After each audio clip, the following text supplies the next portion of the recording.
Personal notice. Danger is my stock in trade. If the job's too tough for you to handle, you've got a job for me, George Valentine. Write full details.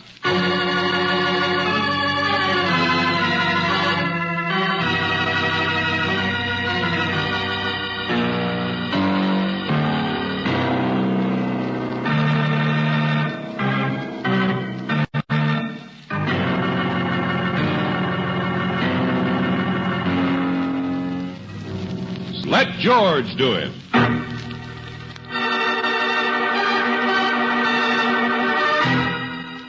Knock on wood. Another adventure of George Valentine.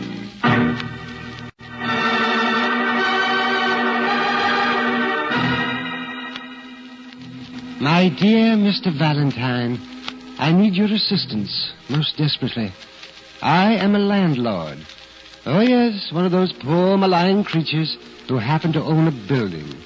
Happen to? No, I'll be honest. It's my life, the culmination of my desire, my only love. And I'm sure you'll forgive my sentimentality when you realize it is none other than the Alfred J. Liggett Golden Tower apartment building. Oh, yes, I am Alfred J. Liggett. Well, Mr. Valentine, a person of much lesser achievement is threatening my horizon. To be blunt about it, my very reputation itself is in imminent danger. Please come quickly. I am desperate. Never in my life has my entire fortune been so threatened. You see, I have been a very lucky man. Knock on wood.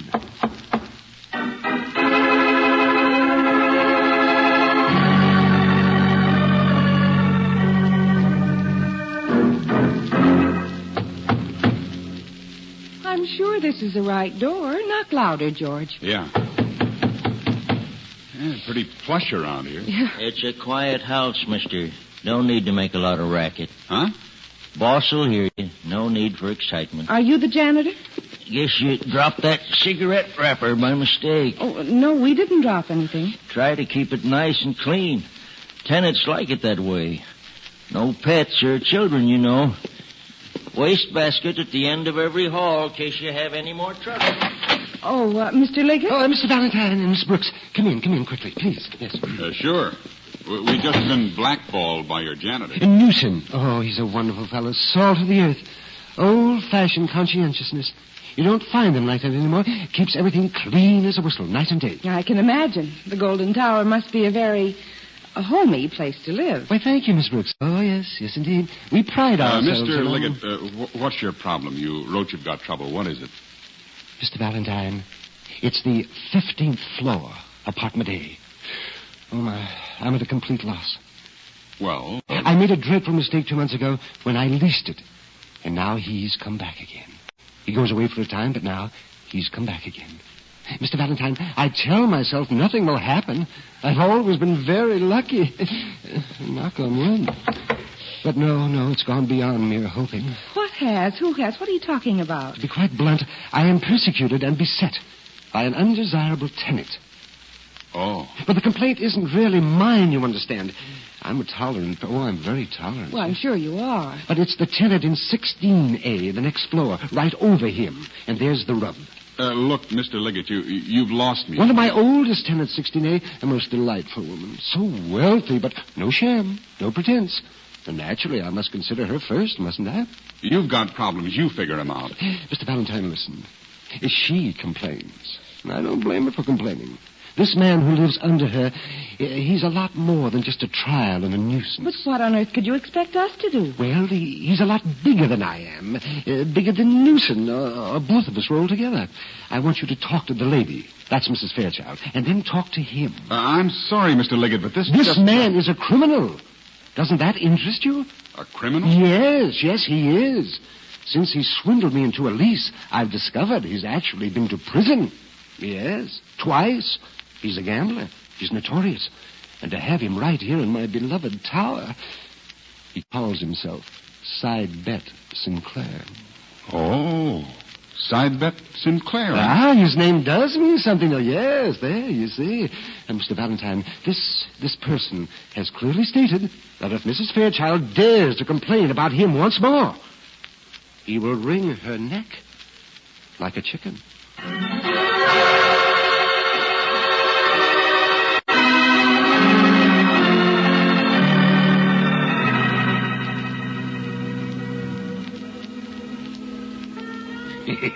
Excuse the bathrobe, lady. Would have worn my good one if I'd have known you was coming. One with eggs Benedict on it. You get up a little late, Mr. Sinclair. So do your jokes. Well, I live like a king. What do you think? Been to Santa Anita cleaned up. Back to collect a few debts, that's all. Why not enjoy yourself? Only live once. You should see my bathroom. That's my office. Oh, I tell you, I never had it so good. Yeah, well, I'm only here because I'm sucker enough to... Because of her up there, old Lady Fairchild? Boy, have I got those people buffaloed. What did she say about me? Well, we decided to reverse the order and ask you first. I can imagine you're not much to live over. Wring her neck. I'll wring her neck. That's what I'll do. I'm straight with the law, Valentine. Everybody's happy except the ones who owe me money. Oh, now relax. Have a bottle of soda pop. I beg your pardon? I got an ulcer. Serve root beer at parties. Big, riotous underworld parties. And you know what they're like. You've been to movies. Is that her complaint? You know what she does? She knocks like this. Raps on the floor, see? With her cane. I tell you, it kills people. You wouldn't believe it. I think I might. Okay, Buster, it's just a joke to you, huh? Well, what's it to you? This is a pretty silly job you're doing, you know. Never mind. At least I could enjoy throwing you out if I had to. You're pretty funny yourself. You think I'm a little out of my class here, huh? Well, you want to make a little side bet on what you decide to do after you talk to her? Or on whom is liable to get killed by who? Oh, go take your bath. Come on, Brooksy.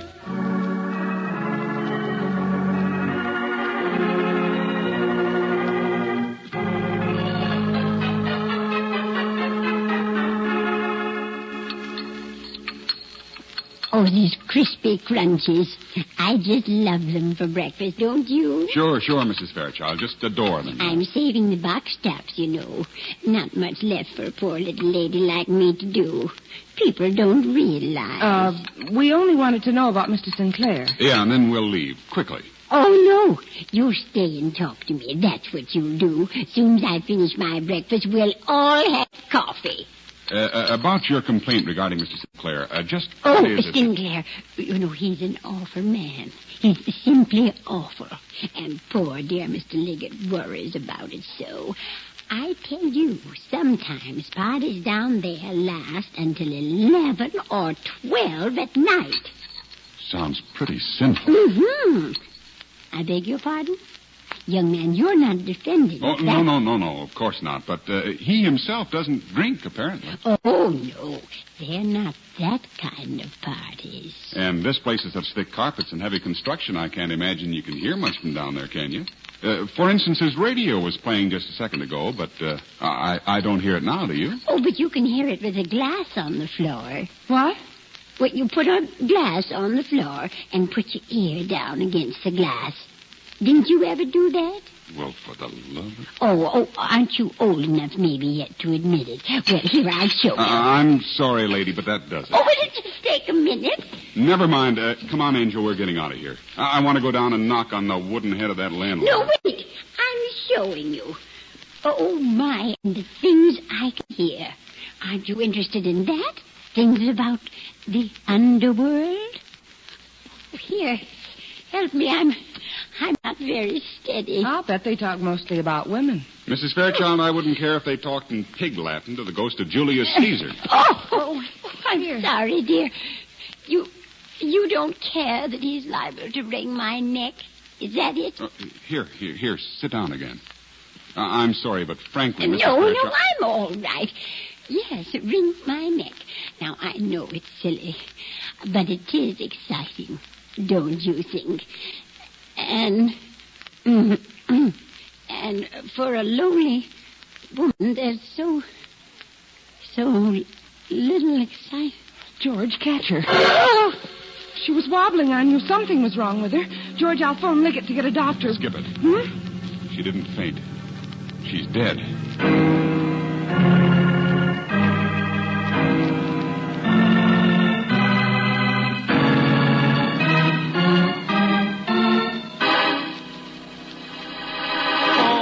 right, Doc. Hurry it up. Rest of the crew will be here in a minute. She was just talking to us, Lieutenant. And... I know, and down she went. Well, at her age, what do you... Nothing to do with it. Huh? It was the milk, not age. That's my first guess. Smells like it. What do you mean, Doctor? She was only eating cold cereal. And milk. With enough poison in it to kill off a herd of buffalo.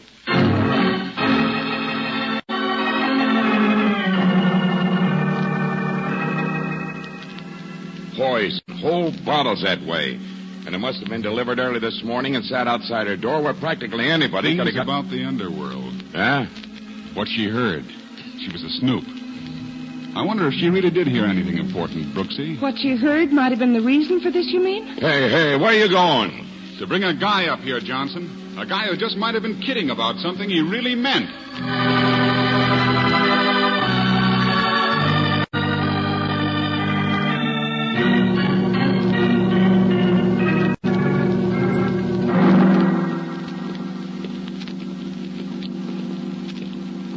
Here we are, George. Oh. Hello? You coming to see the great side better, too? Yeah, ring the bell, will you? That's what I'm doing. Your eyes bad or something? I'm in a hurry, that's all. Here, let me... I don't hear the bell. What did he do? Disconnected or something? A little disconnected himself. You a friend of Sinclair's, Buster? The name's Hale, if you don't mind. Hale, but not hearty. He doesn't have any friends. I'm a new lawyer. I collect debts for him. I'm crazy.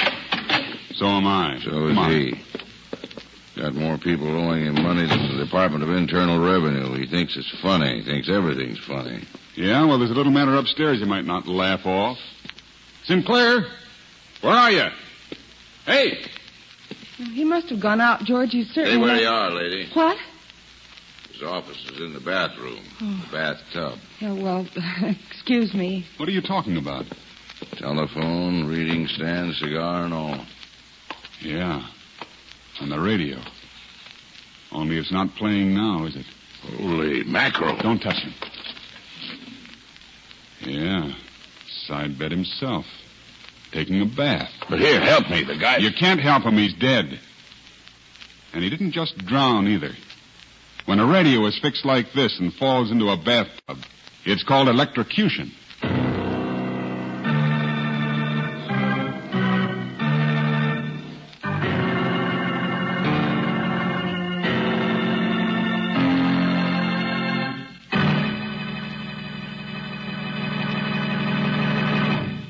We'll return to tonight's adventure of George Valentine in just a moment. And now, back to tonight's adventure of George Valentine. If you want good luck, then knock on wood. That's what Mr. Liggett does, the proud owner and manager of the beautiful Golden Tower Apartments. And look at the luck it brings him. The woman in 16A, Mrs. Fairchild, is killed by poison. And now, only a few minutes later, another of his tenants, a slightly different sort of person known as Sidebet Sinclair, is dead, too, on the 15th floor. Only this wasn't a poisoning. If your name is George Valentine, the way you'd put it is that when a radio is fixed like this and falls into a bathtub, it's called electrocution. It's called murder, you mean? Well, where is it? Through here, Johnson. Here we are. That's what it was, all right, Lieutenant. Radio falling in a tub gives a shock big enough to kill off a herd of buffalo. You're repeating yourself, Doctor. You said that about Mrs. Fairchild's poison. Still true. Oh, not that you could get that many buffalo into a bath. All right, all of you clear out. Oh, is that man dead? Not you, Doc. Stay there. I just phoned for an extra crew to help you. I just want to know. Come on, everybody, please. Nothing to be curious This about. is the building we live in. What's going on? We certainly deserve an explanation. Did any of you see anybody come into Mr. Sinclair's room in the last quarter hour? All right, then, all right. It's all under control. Nothing for anybody to worry about. That's it. We'll call on any of you that we need. That's it. You'd better get that lawyer, though, Lieutenant. Mr. Hale, that friend of Sinclair's. Oh, yeah. Take care of it, Sergeant. Oh, brother, what a day this is turning out to be. No sooner one Take it happens... easy, Johnson. It's all under control. Nothing to worry about. Valentine, I admire your courage. But there isn't time for sarcasm. Why not?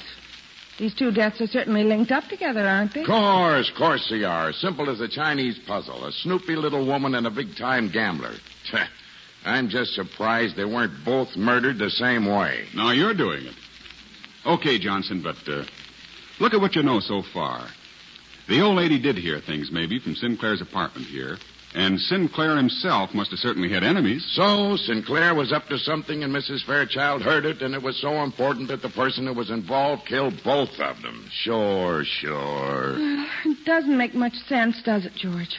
Sinclair was too smart to go yelling about things, and she wouldn't have understood anything she heard anyway. Well, they're tied up together in some way. Both done in by the same crackpot, if you ask me. Huh? Who let you in? Oh, hello. The janitor, Lieutenant. Name's Newton. Your sergeant called me. Only I got work I should be doing. Every fuse box in the whole place blown out. You know that? Lucky you didn't catch the whole building on fire. That's Sinclair. Wait a minute. What did you say about a crackpot? Just what the other tenants are saying out in the hall. Nice, peaceful place until you got here. Everything neat and clean. Well, it's obvious, isn't it? Some madman or lunatic. Well, don't wave your finger at me. I'm not going to argue with you. Well, I am. Newton, who delivers the milk here? What? Facts, come on. Who delivered a bottle of Dutch Farm Guernsey to Mrs. Fairchild's door upstairs? Same man's done it for 10 years. Who do you think? I've already started on that line through the dairy, Valentine. Name's Frank something. Makes a lot of deliveries in the building. Too dumb to be mixed up in anything. You see him come in? Of course I did. I see everybody come in. You what? You heard me. Nightman's been sick the past week. I've been on duty. Where? Lobby. Propped up in a chair right next to the elevator. Well, whom did you see? Nobody. Milkman, that's all. What of it? Inside. Somebody from inside. Maybe. And the milkman's probably all right. So somebody must have tampered with that milk in the hall after he delivered it. Lunatic. Crackpot. And today maybe the same person came in here and gave Sinclair's radio a shove. Only that'd have to be somebody who could come in without surprising him, right? He always left the door open. Well, that's not what I mean. Somebody who knew his habits, that's all. Like the other. Somebody right here from this building. From it? You mean in it, don't you? In it. Right now.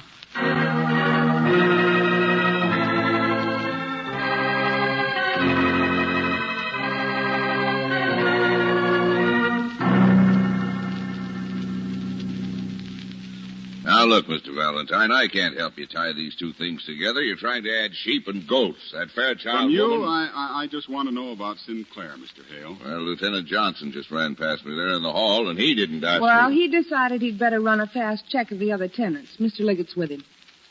People hated Sidebet. I told you that. A lot of characters in debt to him, huh? Sure, with plenty of reason to kill him.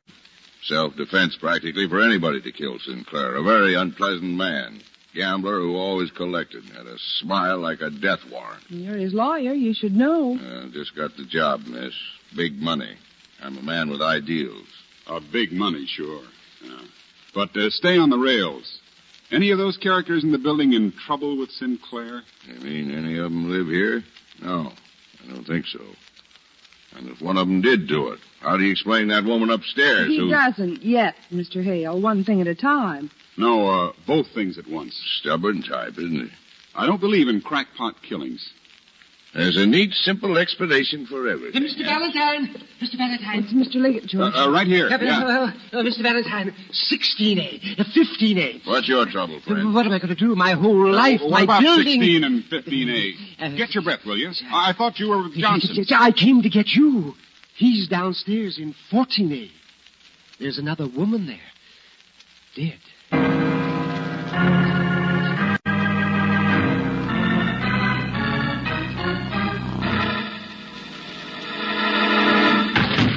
The woman in 14A, who was she? A woman, that's all. There's no possible connection. She's a school teacher, Mr. Hale, and she lives here. Hey, wait a minute. The elevators are down this way. No. This is faster. You don't have to wait. Just straight ahead there.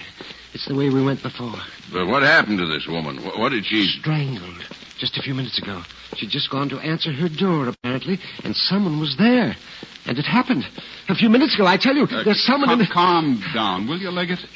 Here. This door.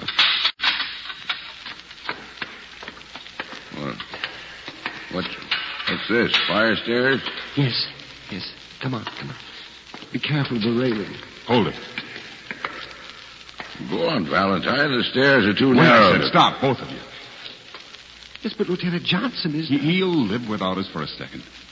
You like the view or something? You trying to make yourself dizzy looking down? Skip it, Hale. I used these stairs before. Now, this is an inside fire escape, isn't it? Only those doors to it aren't locked. Well, not in a building like this. Where does it end? That's what I'm trying to see. At the back hall, by the alley. Is that door locked? Down there, I mean. Well, no, as a matter of fact. Oh, for heaven's sake, Valentine, at a time like this... Somebody could have come in this way last night, couldn't he? To climb up here and tamper with some milk without being seen? And down below, Newton in the lobby by the elevators wouldn't have seen him. All right, you solved it. Now let's get out. Okay, let's move.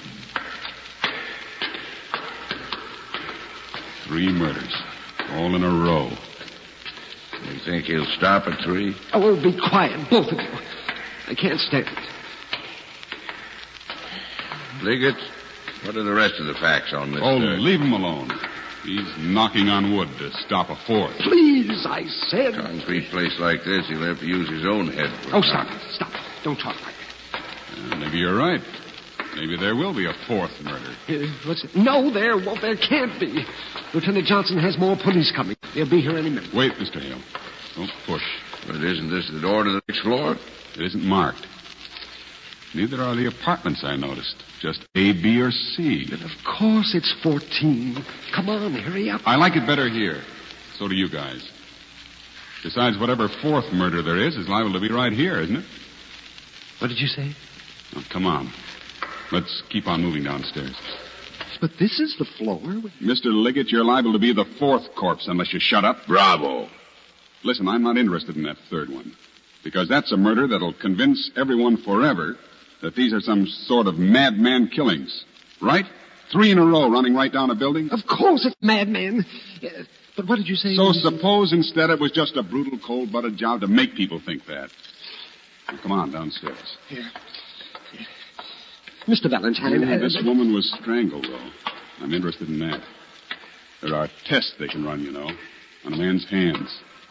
If they can do it soon enough. Will you please explain what you're talking about? Mr. Liggett, you're a superstitious guy, aren't you? Knock on wood. And you own this building. For the love of... I'm making sense, friend. Just like this fire well does. Meaning that an outsider could be the murderer. Meaning me? Well, so could anyone who lived in the building or owned it. I don't think so. Hale, your so-called client Sinclair had an ulcer, didn't he? I guess he might have had milk delivered every night, too. Seems logical. People who plan a killing by poison usually don't make mistakes, I know, but they could if they didn't live here. If you walked up these steps last night, for instance, and counted as you walked, and made a mistake, and discovered it today, and corrected it by killing Sinclair, you pretended you were just going into his place, Hale, when we bumped into you there. Easiest thing to do, I guess, if you're caught just on your way out. Liggett, what would you think of a detective? Oh, be quiet. Sit down. Yeah, we'll all just sit here. On the 12th floor landing. Yeah. 16, 15, 14, 12. Well, you know, it's so difficult to rent. Many buildings... Yeah, I know, but Hale here didn't. Counted the floors and ended up 1 floor too high. Put poison in the wrong bottle. Mrs. Fairchild's. Didn't skip 13. No, 13th floor. Should have knocked on wood. Yeah. What's that? Oh, some of those extra policemen, I guess.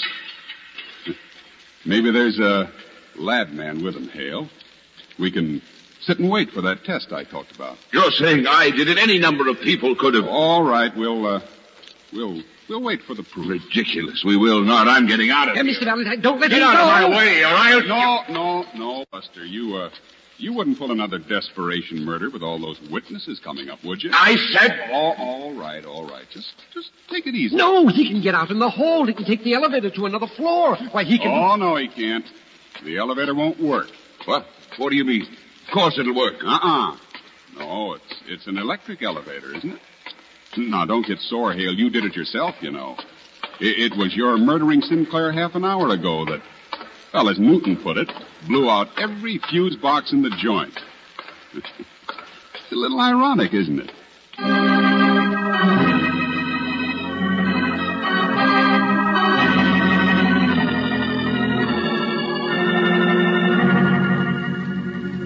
But, George, how did you guess there wasn't any 13th floor in that building? That's quite common, Angel.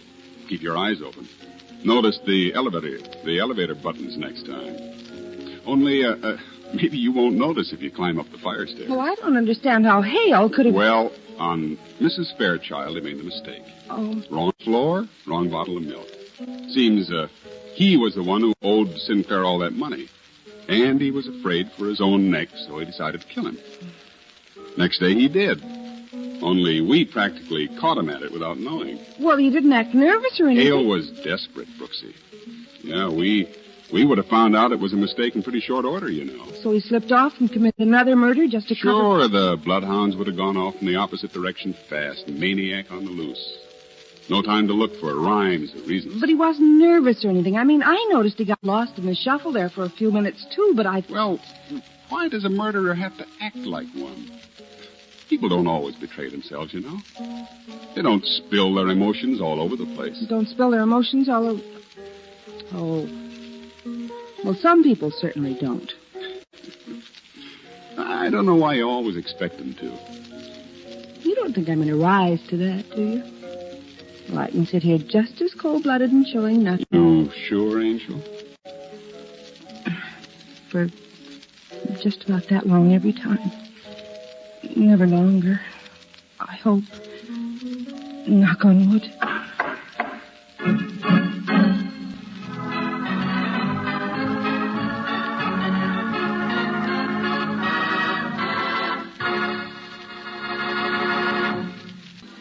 Owing to the illness of Robert Bailey, the part of George was played tonight by Ken Peters. Virginia Gregg is Brooksy. Let George Do It is written by David Victor and Jackson Gillis and directed by Don Clark. Ken Christie is Lieutenant Johnson. John McIntyre was heard as Hale, Howard McNear as Liggett, Jeanette Nolan as Mrs. Fairchild, Joe Duvall as Sinclair, and Fred Howard as Newton. The music is composed and presented by Eddie Dunstetter. Your announcer, John Heaston. Listen again next week, same time, same station, to Let George Do It. Let George Do It is heard overseas through the worldwide facilities of the Armed Forces Radio Service. This is the Mutual Don Lee Broadcasting System.